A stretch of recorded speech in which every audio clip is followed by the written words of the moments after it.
after yesterday. Day before tomorrow. Yes.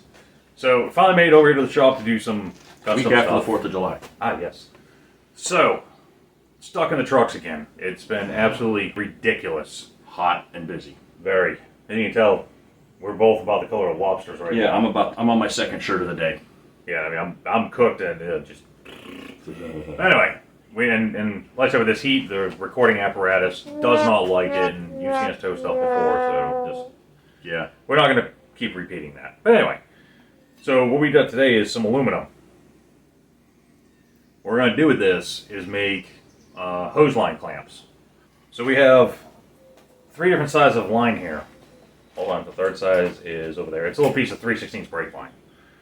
So we have fuel line, steel fuel line, that needs to our 3/16 brake line needs to clamp to all down the chassis of the rock crawler to keep it from vibrating into anything. Cool. Then we have the PTFE flex line. Fuel line. So what we got to do, because I cannot find clamps that are the proper size for this, we're just going to make them. So we'll get the micrometer on here, measure the actual diameter, and make our own bloody clamps. Because no one sells them.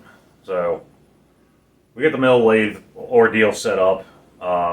We got it set up to do 2 operations at once kind of thing, which is kind of goofy, but we figured to do it that way instead of changing out tooling constantly, or change out for the vise or the tool post. We'll just clamp them both on there and just move the damn bed back and forth. So if anybody wants to give us a 6-foot bed lathe, we'll take it. Oh yeah, I'm sure we will. Then we can leave a vise, leave the mill set up in a lathe. But hey, just saying. Sponsorships? Yeah, right. But anyway, so we're going to get to making aluminum chips and clamping lines.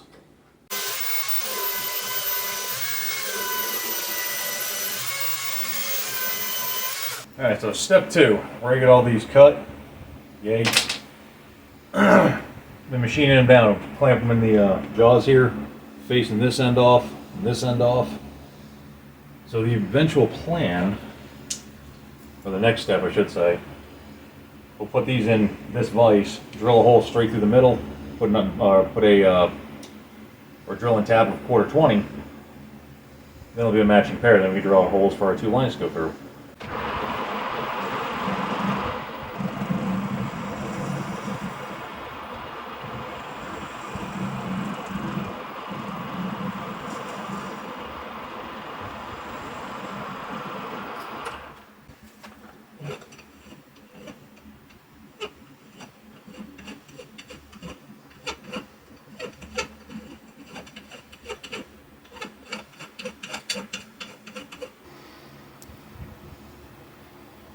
End result.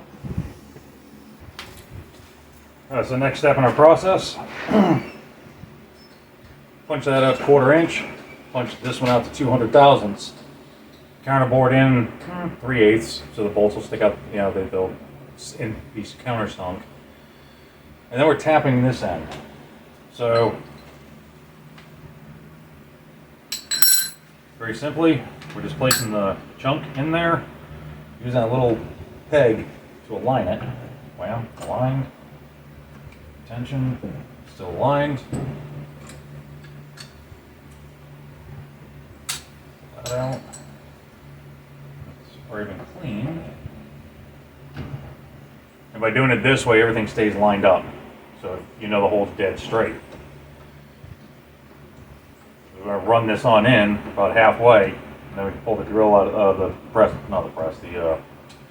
mill head out of the equation. Halfway.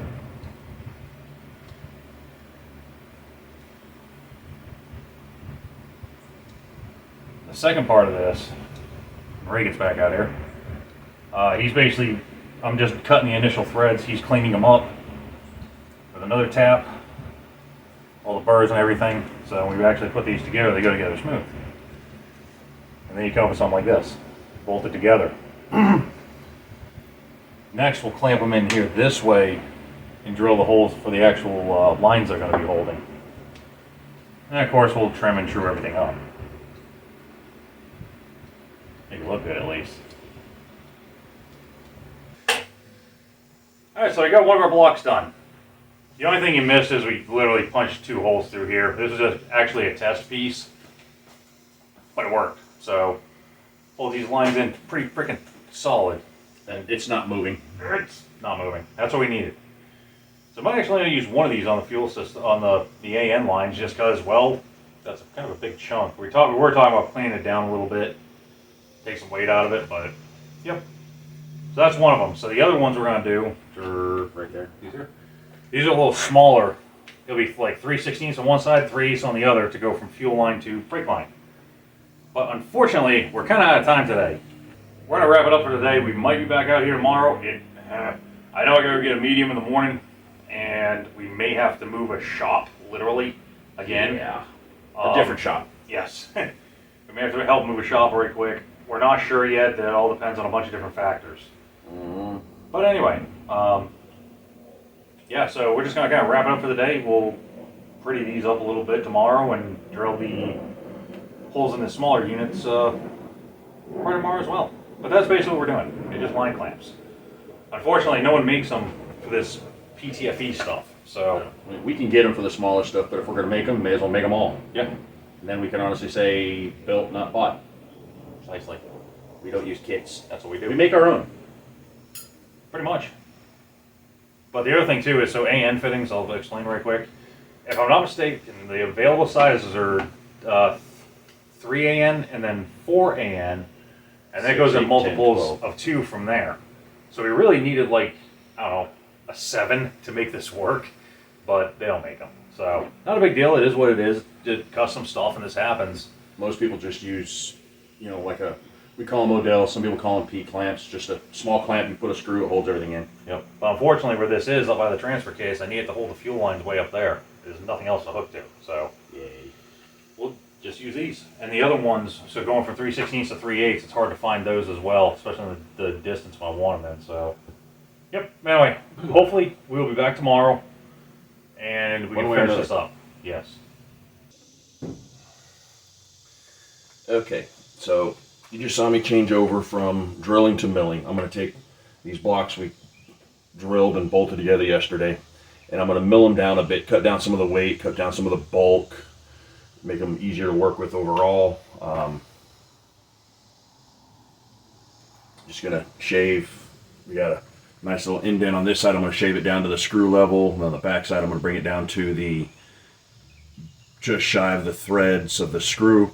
And then I'm going to clean the ends up, make them all universal size. Just, they all got kind of moved around a little bit in cutting. So, no big deal. We're going to make these smaller, lighter, less difficult to work with.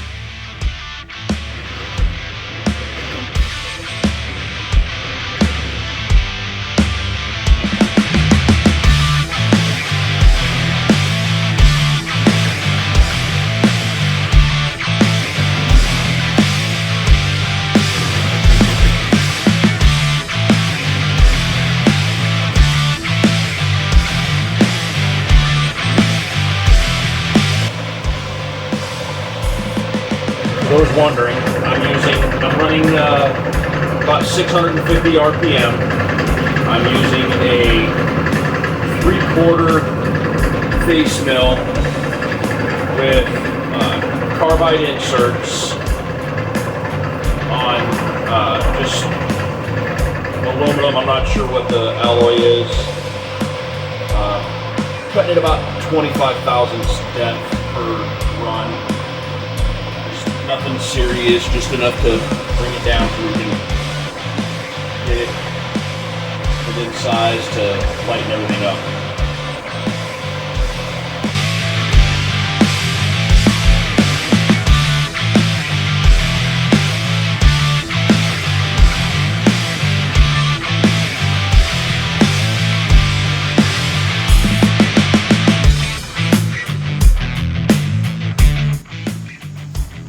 Always deburr your parts after machining.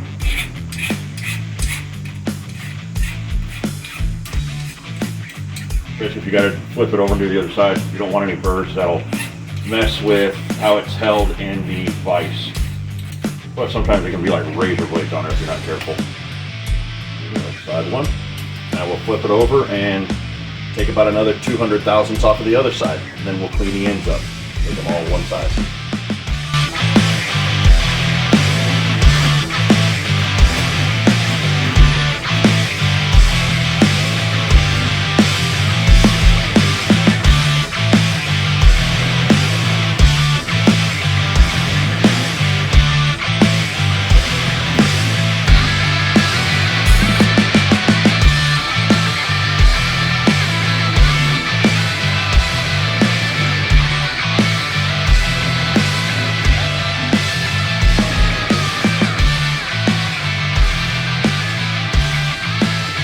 Okay, so 3.5 hours later, this is what we ended up with. You can see these two are for fuel lines, and these three are for brake, and I forget what the other line was for. But two of them are for fuel lines. Oh, one brake and I think transmission lines. So there we go. Okay, so it is Monday. I tell you, this has been a crazy month. It's been a crazy summer. Summers normally our busy season. It happens, but oh my God, this year has been crazy. And the heat sucks. Like we're discussing it, and the bugs too. I think last week or 2 weeks ago, it's like, man, last year we had no problem coming up with content. This year, I mean, We're too busy to come up with content. I mean, we're literally trapped in the trucks or having heat strokes. Like literally 2 weeks ago now, 3 weeks ago, I had a minor heat stroke. About 2 weeks ago, yeah. So, that's my own stupidity, but either way, we can't gain any momentum on the projects and stuff for the most part. Yeah. Now, granted, this one here did machine up those fancy little line holder blocks, which will be going to use on the crawler here shortly when the heat gets below 300 degrees Celsius. Yeah, no shit. But just small stuff like that, you know, at the end of the project, so to speak, or the end of a section of the project, fuel lines. Yeah, the last 10% takes 90% of the time. Exactly. So you're just making these stupid little parts to make everything work. It takes a lot of time and effort. I mean, you go Googling for stuff, they don't make it. You got to try to make stuff yourself. Okay, whatever. We have the capability, thank God, but we know not everyone else does. It's the time. It just becomes time consuming, or waiting on parts, or shipping, or any of that stuff. But anyway, enough whining about that. And the heat sucks too. Yeah. This is one of the hotter summers that I remember in the Carolinas. We went, I think, 3 weeks straight up in the upper 90s with the humidity up in the 105, 110 range. Oh God, it's been miserable. I mean, normally at the end of the day, I mean, this from here over is normally like that color. Like I am burnt. Except now you can see. I'm going brown. Like we're getting burnt all the hell every day, and I mean, doing the towing thing as well. So it's something you may not think about if you're not in this world. The left arm hanging out the freaking window all day long. Well, not only that. So that flatbed, which the flatbed's here because we had to do a little bit of work to it. That deck is sitting in the sun all day, just getting pounded by it, right? Yeah, 90-something degree heat in the direct sunlight. It's like 120, 130 degrees when you touch that metal. It's hot. And you got to lay down to hook up chains. Yeah, you cook. And kind of like getting in a hot car with leather seats on a sunny day. We just did that. Yes. Bad mistake. Yeah, but anyway, so yeah, you get burnt. You can get burnt pretty quick, or even especially with a flatbed. Mm-hmm. You go to lay down on the ground to hook something up. It's on black asphalt, and you're like with a hot engine. Yeah, you will burn pretty good. It hurts. It's no joke. We usually roll mats out for that purpose, but still, it's no joke. Anyway. Or dropping drive shafts, for instance. I had one last week. That 1 ton? Yeah, a 1-ton Ram. So I had a 1-ton Ram. It was sold. It had a flat rear tire. No big deal. I'd just pull it behind the damn thing and fork it. No problem. But I get out there in the front shot. Custom rims, widened out, all this other crazy stuff. So, of course, I had to drop a drive shaft. I want to say it was 102 that day. So you can imagine how hot the asphalt was. Even laying the mat down and laying on that it was brutal. Typically the asphalt's 20 to 30 degrees hotter. Oh yeah, especially fresh blacktop too. That stuff is ridiculous. Ooh. Smells good though. I like the smell of fresh asphalt. You're just weird. It's my own asphalt. That's why I have anxiety. I need a new therapist. Anyway. We broke the last couple dozen. Yeah. But anyway, so that's how we kind of wrap it up. I was going to edit this up yesterday, but Saturday we had to move literally an entire shop, and I'll throw some pictures in here. Sure, why not?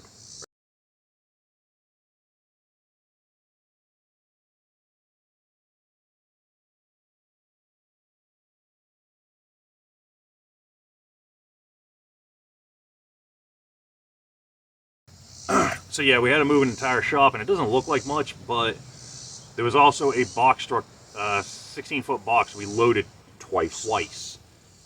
We loaded it the first time. We sent the crew up there to offload it, and then they came back. We helped load it again, finished loading all the heavier stuff with the wrecker and the deck truck, and then went up there, offloaded the deck truck, the trailer, and the box truck. So That was a long day. And if I'm not mistaken, you subscribed, so, man. Yeah. We expect a like on this. Yeah. But anyway, enough whining about the heat. Lies. So I'm probably going to edit this up tonight. I'm hoping to have it out Tuesday or Wednesday. It all depends. Sorry. It is what it is, and we do apologize because Normally we try to get it out Sunday, but it just... there's no We've way. been busy. We've been real busy. We've been fried. So,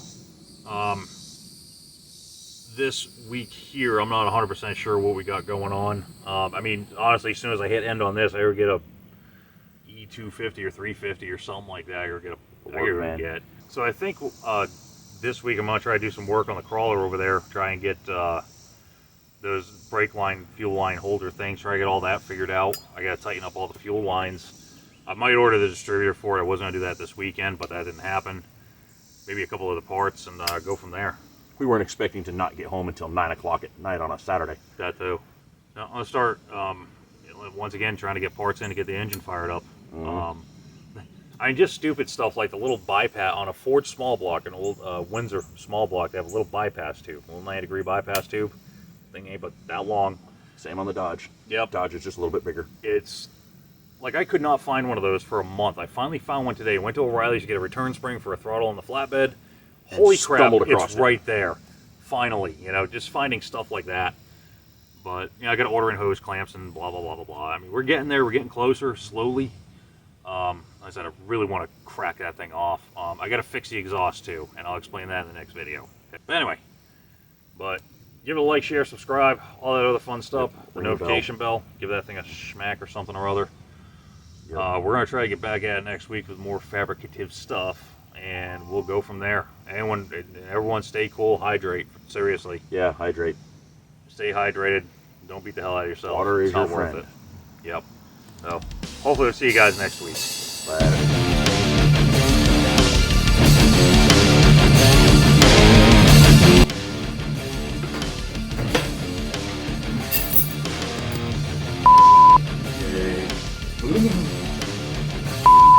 Yeah. If Leroy over here went slacking the fuck off, it'd be okay, but here we are.